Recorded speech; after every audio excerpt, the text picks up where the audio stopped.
our value is in the community that we build, not in the paycheck, not in the title of the work, not in the notoriety that you achieve.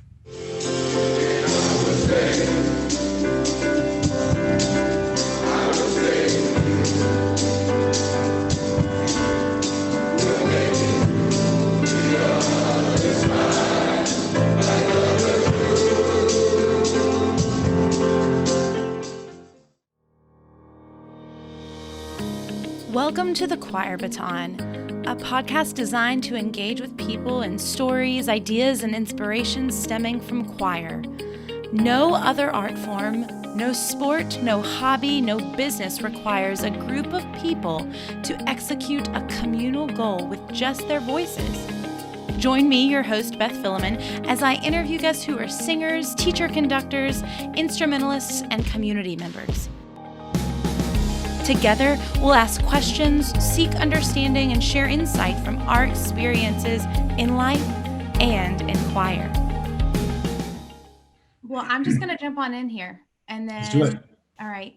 So, Jonathan, thanks so much for being on the Choir Baton podcast today. Thanks for having me, Beth. This is exciting. Absolutely. So, I have wanted to have you on the podcast since I first saw you and heard your choir at National ACDA over about a year and a half ago now, hasn't it been? In Oklahoma City, yeah. Yes. And it wasn't until today I was reflecting. I hate to break it to you, but you're not the first person from your choir on the podcast. Really? Yes, I was going back through, I think the 5th episode of the Choir Baton podcast is reflections from ACDA. And I had my phone out through the exhibit hall talking to different people and friends. And today I remembered, and I apologize, I can't remember their names to tell you, but I got a couple interviews with some of your singers. Oh, that's amazing. I'm sure they love that. That's awesome. It was awesome. But for those of you that are unfamiliar with Dr. Palant and his work with the Dallas Street Choir, you are just in for a treat. It's been one of the most meaningful musical experiences to participate in that concert. I'm excited for us to talk about that. And then quite frankly, I'm really interested for us to hear, how are you all doing during this time?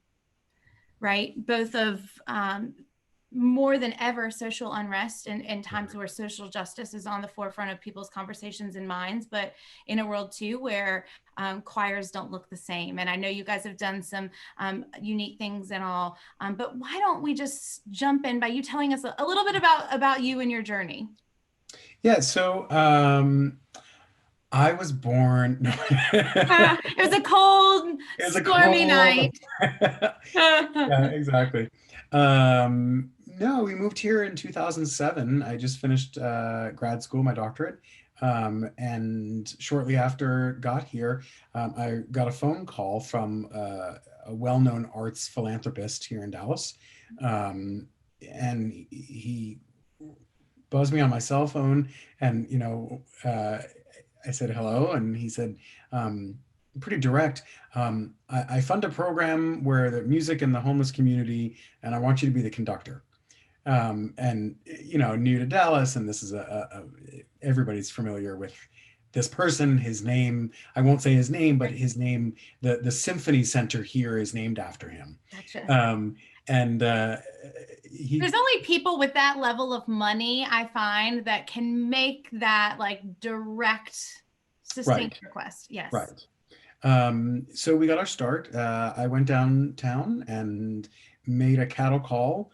Anybody that wants to sing today, we're going to have pizza and fun and come sing. And that was in 2007-8 time. And we did that for 7 years, 2 or 3 times a year. No consistency. It would be a rehearsal of 2 to 3 hours. We'd have lunch. We'd do a little concert, a little educating, and the singers would go off and get a backpack and a chili lunch, and that was that. In late 2014, some friends sent me a piece of music from Australia, actually, 3 Australian composers, And this was a work called The Street Requiem. And it was a piece to remember those who had died living on the streets. And they actually sent it to me because they knew I was interested in music on the streets, but also that I had a community choir that tended to do works with a social justice angle.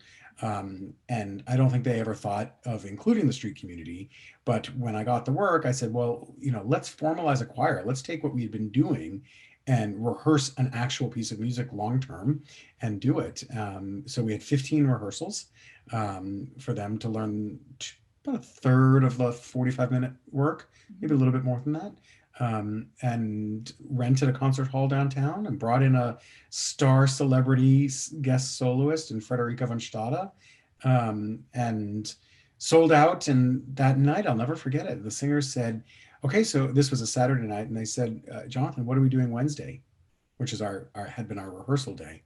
And I got to thinking, I didn't realize that we were doing anything. We were done. I mean, we had the concert, that was it. And I said, well, we'll have new music. Okay. So it was a matter of, this wonderful concert. And what I learned from that was that consistency of presence, consistency of structure, and the fact that we had built already in just 15 weeks a family that folks were relying on, that they needed, that I needed. And I could just keep going, but in the 6 years since that first concert, we have performed scores, no pun intended, but scores of concerts, public schools, private schools, colleges, churches, synagogues, around the state of Texas. We've done corporate gigs, and not little gigs either. AT&T Global Leadership, LinkedIn's leadership, the American Association of Medical Professionals, and we're sort of twofold. We serve our singer, and we can talk about what we offer the singer, but we also serve the broader community to educate the housed on the homeless, on the unhoused. Right. But it's been wonderful. It's been a wonderful gift. I have just so many questions. I promise to not take up your entire evening. But first, starting out with, did you ever see yourself in ministry? And I don't know if you're religious or not, so I mean that Sure. without necessarily a religious connotation. But did you ever envision yourself in this type of ministry? No. Short, no. Right. Have I always enjoyed doing? I want to sound, even if I am a conductor, I want to sound a little humble. But I've always enjoyed sort of pushing the boundaries of what we can do through music. And my whole philosophy is that music is a conduit to change. And music is what I know. And therefore, if music is a conduit to change and I can facilitate music making, then let's bring those together and somehow foster change through music. Right. Was it with the homeless that I thought I'd be doing this with? No. Right. It wasn't my trajectory. And before I moved to Dallas, I don't know, had I ever had a conversation with someone staying on the street? I don't know. Right. I think that alone is massive. Like that your life had that trajectory, and this wasn't something that a community you grew up in, whether personally or in servitude early, but this unique merging. Because if someone's listening to this and they're not familiar, like you also have just finished your DMA, right? Yeah. And there is that lauded, like, oh, DMA, bring me all the Brahms and the, let me do this and that. And I am doctor. Yeah. And then I'm in Texas, right? You know, and then Mhm. you go and you say, I And want I moved here for a big job. It was a large, because I moved here to be the conductor of the Turtle Creek Chorale, which is a large musical program here with some notoriety. And it really is, um, to use the sort of that Christian word ministry, but to go with that theme a little bit, this idea of you're the Israelite and the Pharaoh. Um, and I've never sort of come up with this analogy before, but you, I, you're at the top of the pyramid, but yet you're also at the bottom with the weight of the world on your shoulders. Um, so to use the word ministry, I think is very apropos. Um, and I think for anybody to ascribe the word ministry with such limitations to be Christian based, you're missing the essence of the word. right, right. Because that in essence too, it makes it not, it's not about us. And that is right. The conductor's biggest hurdle is to be It less. is. It's not. It's tough because in a way it is about us because altruistically speaking, giving feels very, very good. Mm, And I would never pass judgment on someone who makes someone else's life better. I would almost say, is it wrong to make someone else's life better because it feels good to you? I mean, aren't you, in essence, um, A, killing two birds with one stone, and B, again, keeping the sort of the sacred theme here, um, doing God's work. Now, first of all, I didn't grow up in the South. I'm a Jewish guy from the Northeast in New England. Um, I mean, yellow dog Democrat through and through, and moving to the Bible Belt of a red state. Um, was jarring. Um, you know, Grateful that Dallas is a progressive city. It tends to be a blue city, but um, it, politics aside, when you're experiencing or affected by homelessness, um, truly none of that matters. Faith matters because it gives you hope. And I know in the street choir, at least, faith is something that's very important to our members. absolutely. I mean, I can only fathom, right? That is the one thing that truly no one can take away from you, You're absolutely right. right? I, I would like to say that hope is what someone I would like to think that hope and faith are the things that no one can take away from you. Though we have a number of members who would say that people tried. Um, certainly, uh, and this goes back to homelessness a little bit, but um, there are lots of reasons why one finds themselves in a situation where they're without shelter. And for many, it might be, now I'm speaking in generalities here, very trying to be inclusive, but honest at the same time. And that is that we have the street community has some with mental illness, some with addiction, some with incarceration, some with abuse, some with sexual identity uh, crises, and that's where a lot of ostracism comes into play when you're kicked out because of your sexual identity or gender. And not so much gender, but your identity. Um, and that's where faith, because there are houses of worship who aren't accepting.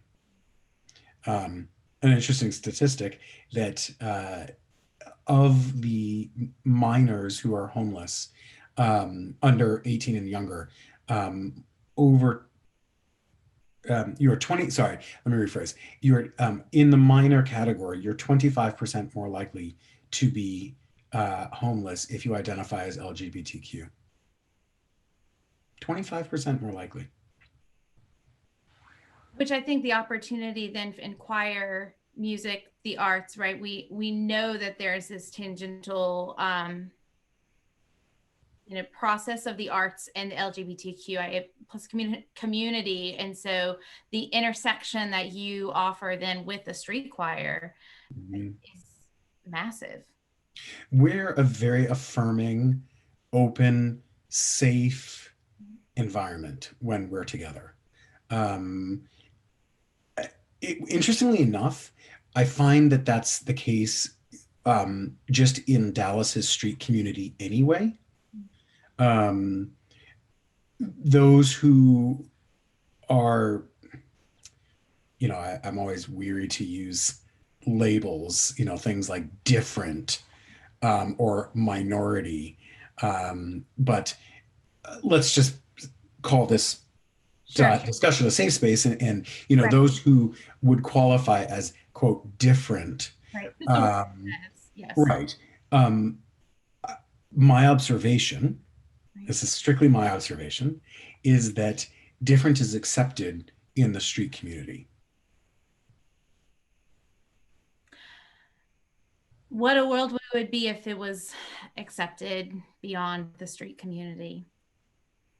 How did those early years transform you as a person, as a musician, learning in this new community?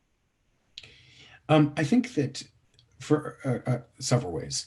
One is perhaps the most obvious is that people learn and receive and give the same. Mm-hmm. That socioeconomic status, race, gender, sexual identity, age, none of that changes whether you're a member of the Dallas Symphony Chorus or the Dallas Street Choir. We receive music the same, and we appreciate the same, and we give with the same passion. The music we sing is different, but the concept and the construct is the same. How did I change? I think now I was never one when I finished my DMA, my doctorate, that strived to conduct, I have to conduct another Brahms Requiem to feel fulfilled. There are lots of people conducting Brahms Requiems out there and doing them very well. Yeah. And a lot of people who do them a whole lot better than I ever could. And bravo. It's worthy of doing, it's worthy of learning and experiencing and all that. What I've learned is that change, and Beth, I'm so weary to say certain things because I don't want to be judgmental, because this doesn't come from a spirit of judgment about Brahms or Mozart or whatever. I'm doing that with my university choirs now, the Mozart Requiem. But this idea that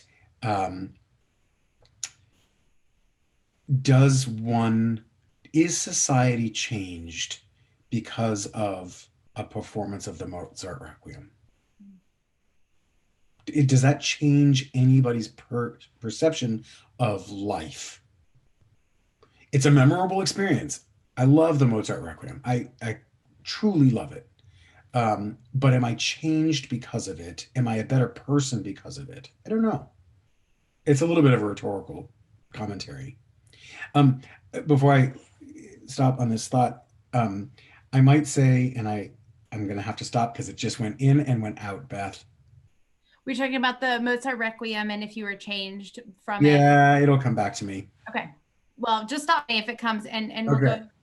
We'll go and grab it. And so I want to talk about, again, leaning into this concept of change. And I know that it's been a year and a half since your performance at ACDA, but I will tell you that I hear you describing, did the Mozart Requiem change anyone's life? That performance changed my life. That I saw and heard, but here's the other thing, participated in, because of how you led that. And I'll never forget to seeing a colleague, he's a male colleague, right? So we have that connotation of men don't cry. But walking out of that performance, like just weeping, I mean, truly weeping and saying, I stumbled into it. I didn't even actually intend to come to this performance. And he said it changed my life. And so knowing that you had that effect on my life and on so many other people's lives, what was that process to take these singers to a national choral conference? If no one's ever been, some might say it's a mecca. It depends on how you describe a mecca. There's good and bad to it, right? When I say good and bad, I'm all about being realistic to the choral snobbery, which we all pay into. What was that like for you? I think there was a time in my life that I would have been thoroughly intimidated by that performance. To walk into the choral snobbery mecca. Amen. And you're right. Amen. I'm waving a hanky. It is. You know what? I have been doing the ACDA thing since I was a freshman in college. And I get it. And I think most of your viewers will understand what we're saying here. But what was it like? I think that you go in there realizing what it is we're about, and you acknowledge we're not singing the Brahms Requiem that everybody in the room knows, and everybody walks in there, not everybody, too broad a brush, but if it's the Mozart Requiem, most choral conductors walk in there with an idea of what they would do, and they're there to judge, which is a problem in ACDA. It's been identified as one, but folks walk in and it's, I could do better, or that wasn't inspired, or that whatever. Right. I wouldn't have done the articulation that way. Exactly. Balance was, yeah. Right. And mind you, the person criticized, well, I won't say it, but the person criticizing, is the one that hasn't stepped foot on the stage yet. And I would just say that we went there to change hearts and minds, and we left there having changed hearts and minds.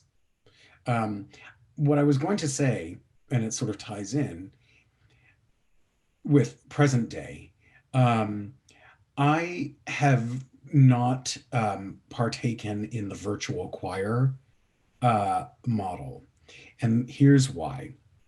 Because at the beginning of the pandemic, virtual choirs, these YouTube links were slow in coming, and the ones that sort of there were a few that were truly memorable. Now we are flooded with them, and I can't tell you the last one that I really watched from beginning to end. And I think the last one that I could even remember goes back to around George Floyd's death. And specifically, I'm thinking of perhaps Jason Ferdinand and the Aeolians, their We Shall Overcome, but it wasn't the music that got me. It was this HBCU in response. I had just seen them, so there was a lot to it.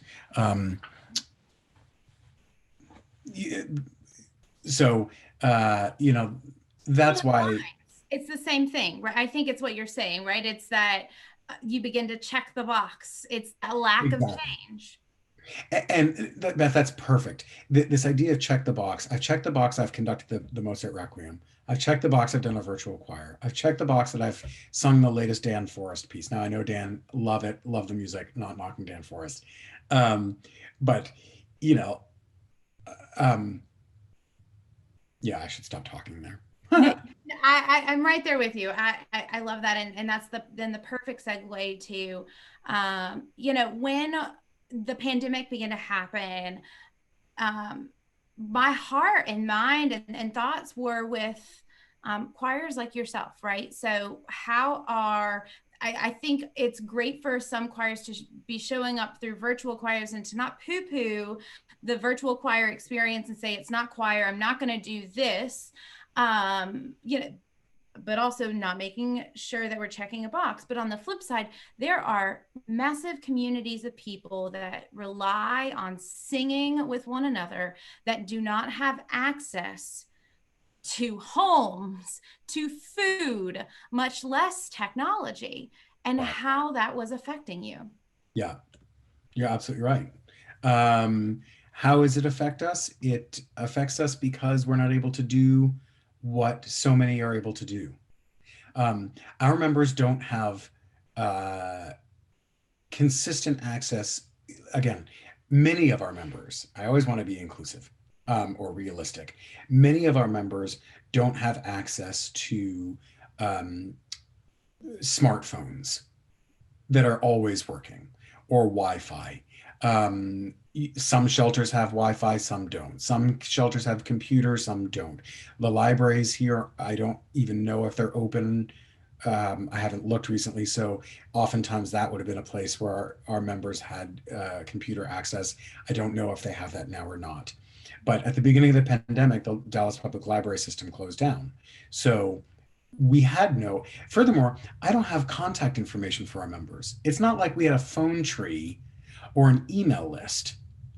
All the communication for 6 years of Dallas Street Choir rehearsal events came from rehearsal to rehearsal. Wednesday morning, we'd have a rehearsal. There would be a slip on their piece of paper saying, the call Saturday is 4 p.m. Come with an overnight bag, or dinner and $2 bills will be provided, and whatever. And if that event got canceled, or if we were late, or there was no switching the time earlier because no one would know.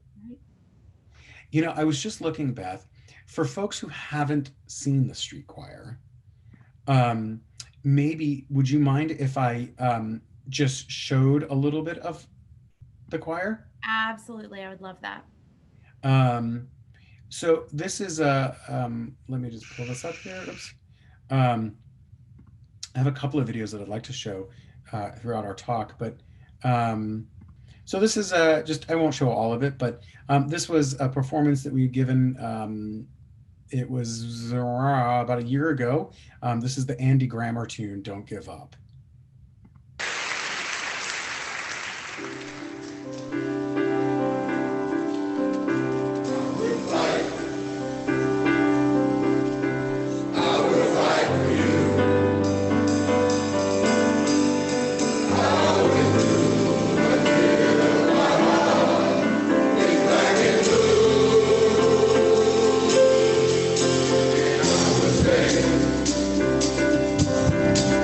I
So let me just share. So who is the street choir? So 75, almost 75% of our membership has a high school diploma or GED. Um, um, 65% of our membership or so stay in shelters. I think it's about 63.5% stay in shelters at the last time we did a tally. About 25% stay on the street.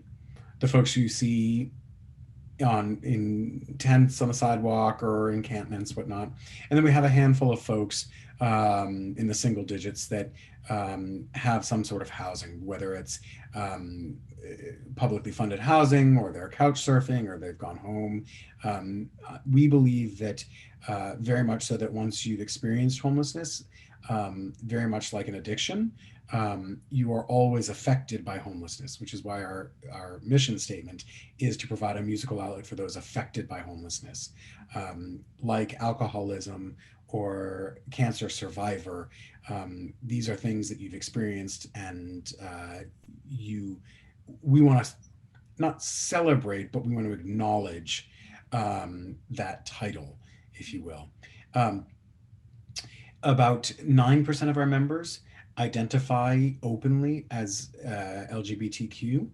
Um, Personally, I think that number is low. I think that when you're ticking a box on a piece of paper, you're acknowledging something, and there's a fear of um, just self identification, even though it's true.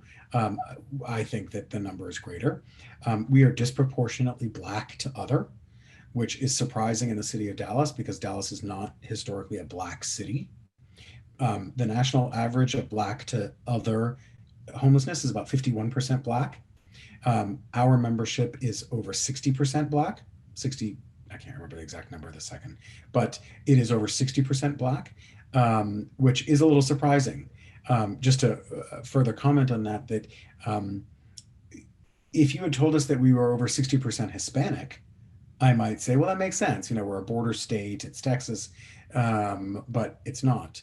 Our Hispanic population is third in line, Black to white, then Hispanic. We are disproportionately male, which probably doesn't come as a surprise. But there are certain services only available to women, so men tend to be more on the street. But that's again an observation, not a fact that I've researched. I've just noticed that. Um, there was one more statistic. Oh, the average age of our membership is between 45 and 54 years old. So folks that fell and didn't have a net. When you're 25, your net tends to be your parents or your family. When you're 50, that net isn't there to catch you.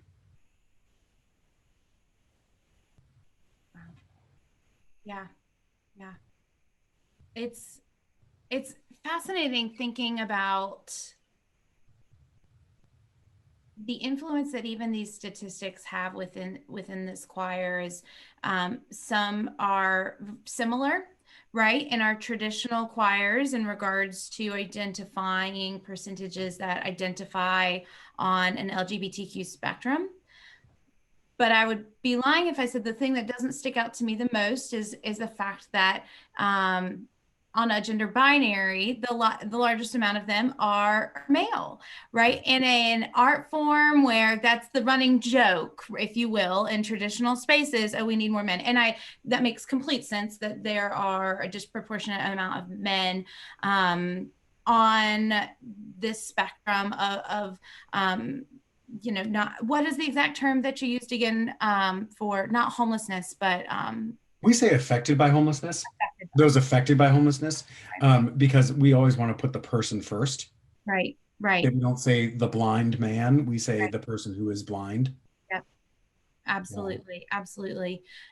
And so, but that again, that there's so many men in the choir, and how um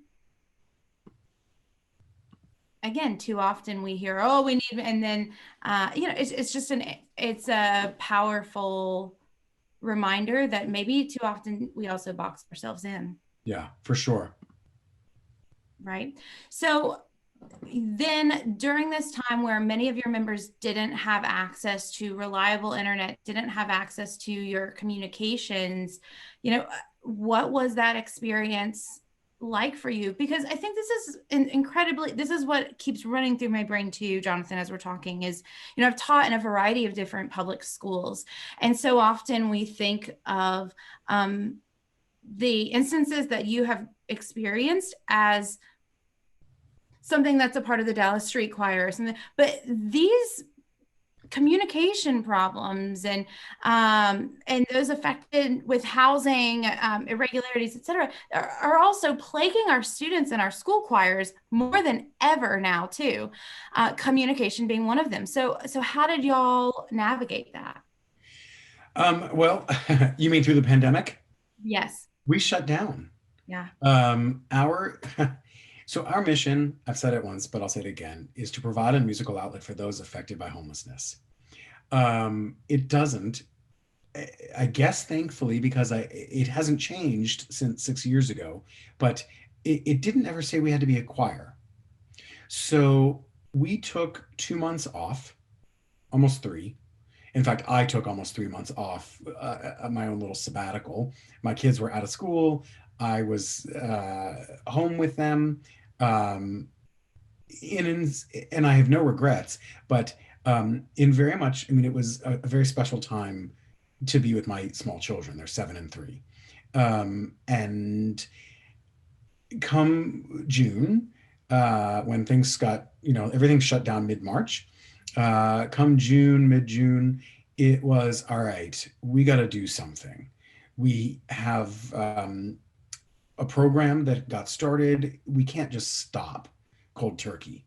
And we decided to partner with one of the local shelters downtown. And it's not ideal, but we strive to offer a musical outlet. So what I started to do was to call friends of mine and say, hey, listen, would you come play or sing at the shelter during Friday lunch? And since the first Friday of July, all the way to right now, we've not missed a Friday having live music at lunchtime. So if you'll allow me, I actually put this together this afternoon, and I will show this to everybody. It's a 2-minute video that is just a montage of the various performers that we've had this month, or since, well, not all of them, but several of them.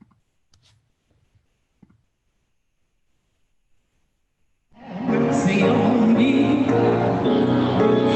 I say, Lord, oh Lord, have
I love that. So it's been great. It doesn't solve the problem. The other way that we've been sharing our story is through short videos that we've had 4 now come out in the last several months. In fact, for the most part, now this one that I just did was just something I put together just to show your audience what we've been doing. But we have a student from SMU, from Southern Methodist University, that has been coming down as a goodwill offering. And he's a film major, and he's been doing these little short promotional videos. It all started with, it was supposed to be, the first video was supposed to be, I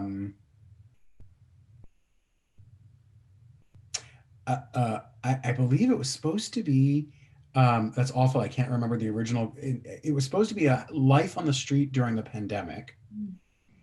And during the filming, George Floyd was murdered. And the video took a totally different turn.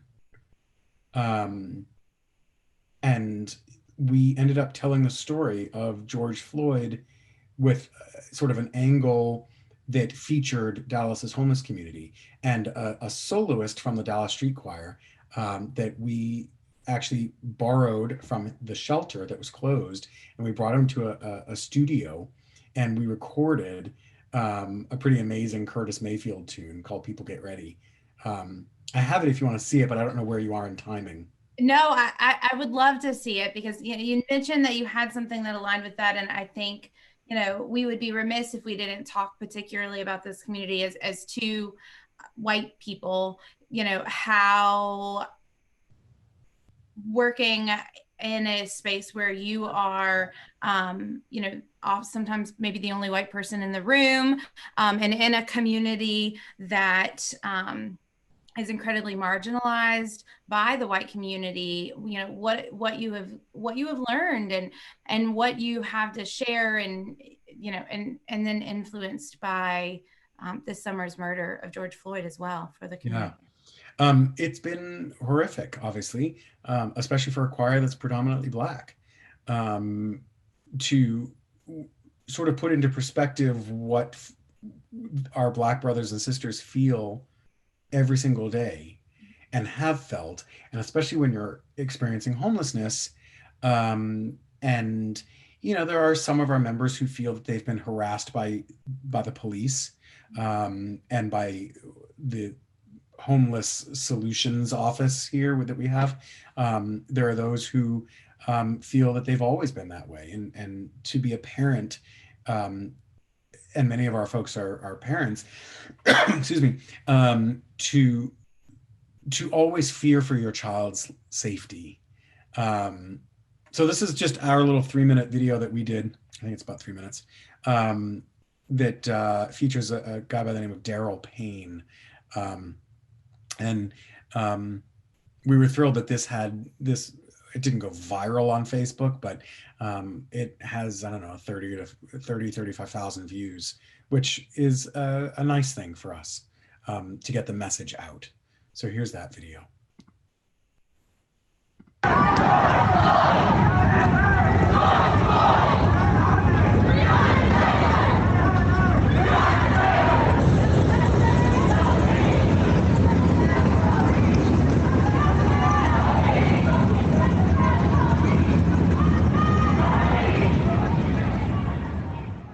It was a weekend of powerful voices.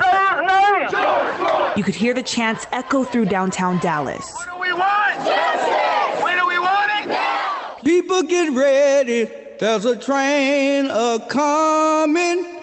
You don't need no baggage, you just get on board. All you need is faith to hear the diesels humming. You don't need no ticket, you just thank the Lord. There is no way in the hell that you put your knee on someone's neck and think that they are going to be able to breathe. So people get ready, there's a train to Jordan, picking up passengers coast I to feel like I'm coast. supposed to feel safe, but now that all this is happening, I'm like scared. Aboard them, that's so far. We can't breathe. We can't breathe. Of course, that's referring to the death of George Floyd. But, you know, that's more than just a chant. It is really a demand for change. People get ready. There's a train a-coming. You don't need no baggage. Just get on board. All you need is faith to hear the diesels humming. You don't need no ticket. You just drink the Lord.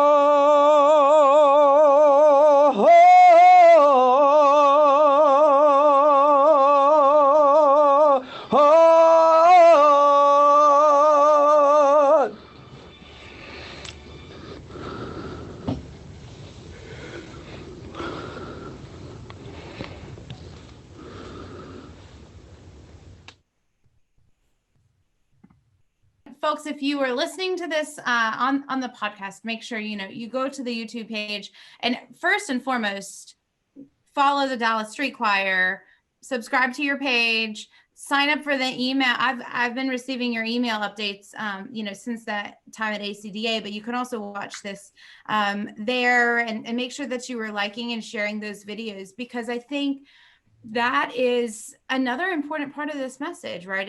Is you've become a marketer in ways that you never dreamt, probably. Yeah. We're getting the message out that there is more to homelessness than what meets the eye. Right. And watching the joy on his face as he's singing, that must have been a pretty cool experience. It's every singer. I mean, that's what is so beautiful about it. Although, just tying this together, Beth, that's the magical part of this, is that it's the same joy that Daryl brings that a soprano brings to singing successfully the Brahms Requiem. That's the unifying factor here, is it's the same. It's no different, because Daryl is in his place in his journey. Right. I would venture to say it should be the same, but I think too often times in that Brahms Requiem world, we allow ourselves to not get to that point. Mm-hmm. And we are laden with forgetting about the beauty of our voices and the gift that we have to sing with others. And if we're not careful, can fall into that choral snobbery of, it's not in tune enough, or my vowel wasn't this, or my tongue wasn't, all the little things. But that is at the core of what we have to go back to, because if we can't find that joy, whether you are a Daryl or a soprano singing the Brahms Requiem, why are we singing? Yeah. Yeah. To be a little geeky here. Oh, that's my jam. Okay. I mean, it's a little bit beautiful, actually, to think about comparing the Brahms with homelessness, because of that also famous fourth movement. How lovely is thy dwelling place? And what is the dwelling place? The dwelling place is not four walls. I mean, that's the beautiful thing. Right. It's the ministry.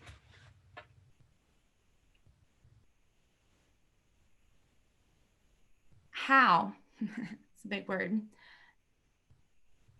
How do we as a choral community continue to lean into this change, to embrace the Daryl music making experience, and remembering that we must take that into our Brahms Requiem, Mozart Requiem, I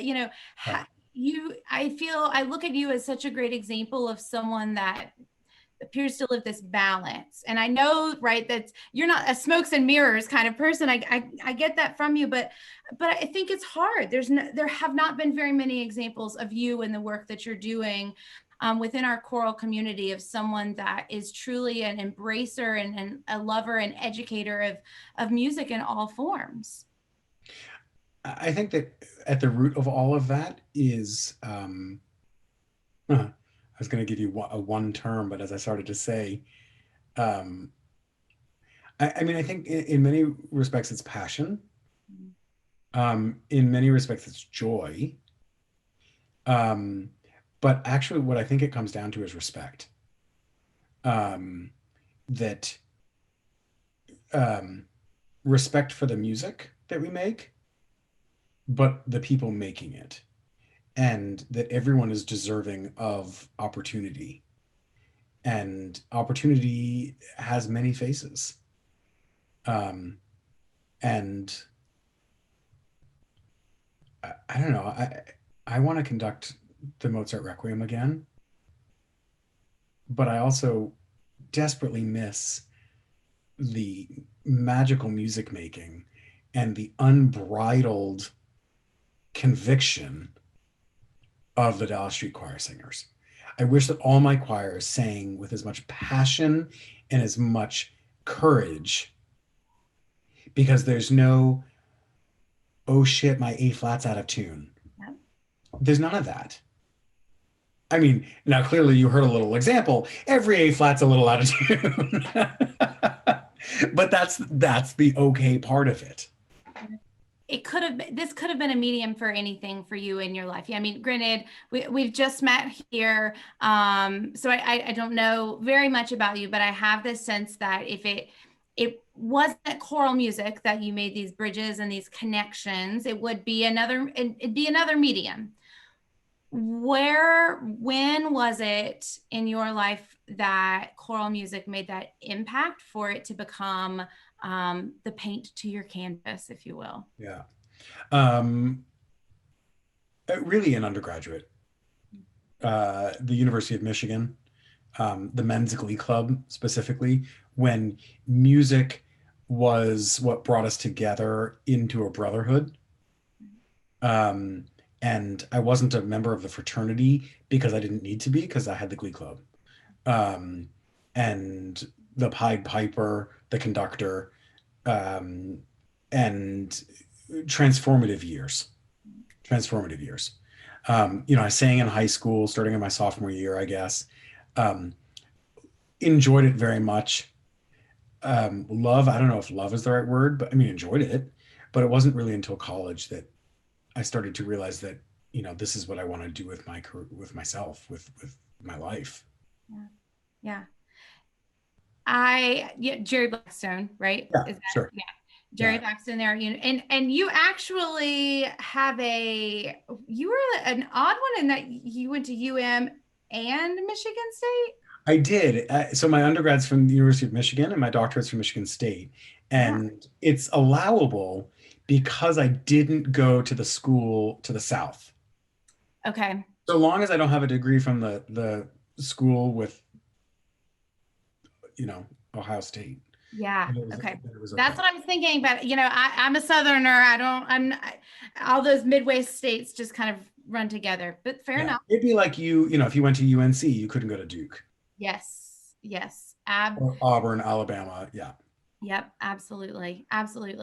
And so from there, I mean, you have taught in numerous places, and in addition to your work in ministry with the Dallas Street Choir, you continue to hold many other batons, I guess, if you will, as a church musician, collegiate conductor, community conductor as well, correct? Mm-hmm. What tips do you have? We have a lot of young listeners as well, right? That look at people such as yourself that are doing it all, and they aspire to do it all. Yeah. And there's realisticness within that, and then there's also just, it comes, I think, as we all grow and into our careers. But what advice do you have for someone listening to this and looking at you and going, I want to do that? Yeah. Well, thanks for saying that. It's humbling to think that someone would want to do that. I think that ambition and the response to ambition. And I think one has to understand why I want to do that. Where does that stem from? Does it stem from a place of how do I say this politely? Does it stem from a place of I want to, because this is not me. I'm not. Does it come from a place of I want to make a difference, or does it come from a place of I want to be known? Does it? Because if it's just I want to be known and there's no substance and difference making happening, change making, then it doesn't work, and it won't work. I also think that ambition is a wonderful, wonderful thing, and I would tell everybody to go for it. That's sort of a family motto that has stuck with me since I was a child. Go for it. I will tell you, I just was on the phone with Craig Hella Johnson, the conductor of Conspirari here in Austin, in Dallas, in Texas. And we were laughing because the two of us are idea people, that we throw out ideas and it's sort of like, which one's going to stick? And there's no shame. And I think some people sometimes get a little bent out of shape when their idea isn't taken. But the concept of come up with lots of ideas and see what happens. I started a podcast over the summer, and I did, I don't know, 5 episodes, and that was that. And we didn't, I think we had 500 or 600 views on one, and that was the best we got. It was great. I tried it. It didn't stick. Move on. Big deal. I also think just dream and then figure out the steps to get where it's like making music. You go in with what you want to hear, and then it's a matter of shaping the music to the soundtrack in your head. And I think to create something that is a change maker, I think create it in your head and then lay out the steps to how it's going to happen, and then don't let anybody tell you no. Because if someone tells you no, go around them and go to the next one. It takes that gumption to also then hear your own music in your head, right? And to not listen to the music around you and to really lean in. Are you conducting off of that recording, or are you conducting off of what's going on inside? And the process to that is long, but worth it, and always a process. And you have to be able to dream and to challenge, and like you said, not go off the recording. Yeah. Which is it goes back to the check boxes. Right. And for young people, young conductors, it's rare that you're able to do that. And nobody's challenge. I mean, sure, you should challenge yourself, and we should all challenge each other to be better. But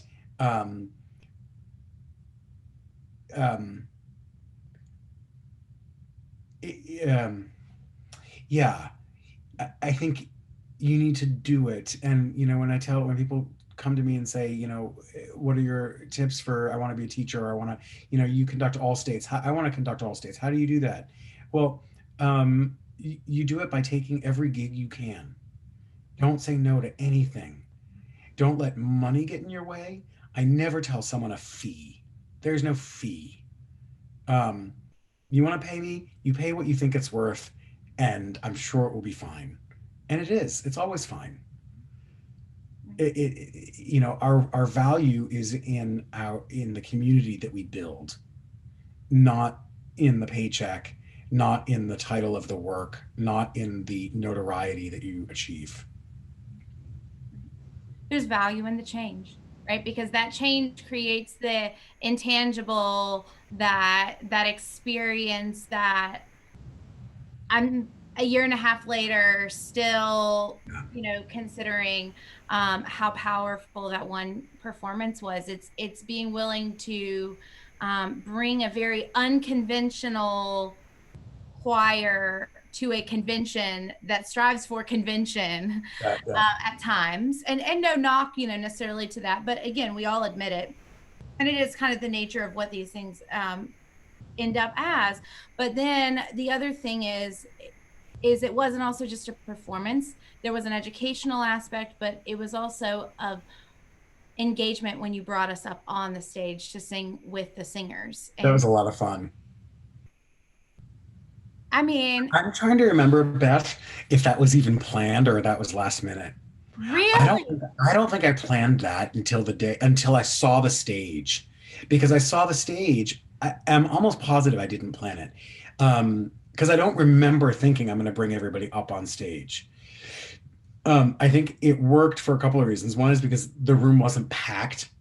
A few hundred people came to each session, and we had a big enough stage that we could bring people up. In fact, maybe I planned to have the choir go into the audience, but never the audience come on stage. But yeah, no, that was totally a in the moment kind of thing. I actually have a video of that. I should send it to you if you need it for your stuff. Yeah, I think it might even be a bad video because I just threw it up to say, I want to be able to have this moment. I'm a nerd about recording everything, clearly. That's amazing that it wasn't planned. Yeah. Yeah. It was great fun though. Both of them were super fun. It was, again, I have no words. One other thing, and this is me being very nerdy, and we could end right now and it would flow perfectly and end perfectly, but I think this is really an important question though, is that of repertoire choice. And it sounds so kind of like cliche to ask, but it's at the crux of what we do. And in this type of setting, what's your process, your thinking, your mindset? I have some guesses, but I'm curious to see. Choosing repertoire for this choir is harder than any other choir I conduct. I believe it. Because of the parameters of the kind of music that we need to sing. We need to sing music that's inclusive. We need to sing music that's overcoming obstacles. We need to sing music that's hopeful, and music that can be taught by rote. Our members don't learn from sheet music. So I need to be able to teach something and have it retained week over week over week or after week. And certain songs don't lend themselves to the rhythm isn't easy to teach by rote or easy to line up. Certain songs only work because of the layers of the song. I remember the singers when Happy, the Pharrell song, came out. They all wanted to sing Happy. But if you go back and listen to Happy, what makes it work is that you have several layers happening at the same time. So what I do is I am listening in every corner of the musical world for songs, and I keep, I'm not even kidding, I keep a file on my phone. I had it up with that I'll hear something, whether it's on the radio or a concert or a commercial. So like The People Get Ready. I didn't know the song Up on the Roof, Carole King. It's perfect for us. There's a song, I'd never heard of this person, Carrie Newcomer is her name. She's a folk artist. She has a song called Sanctuary. Dolly Parton, When Life is Good Again. I never knew that song. And it's amazing. Spread the Love from Sister Act the Musical. Jason Mraz, Look for the Good.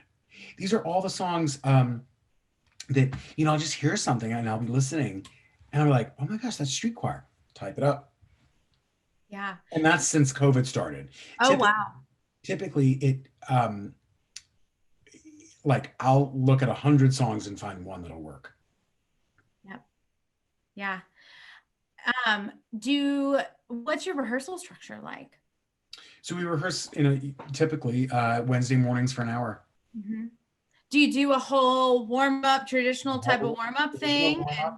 Yeah. It's the exact same warm-up I do with my university students, I do with the Dallas Street Choir. Tailored a little bit, but not by much.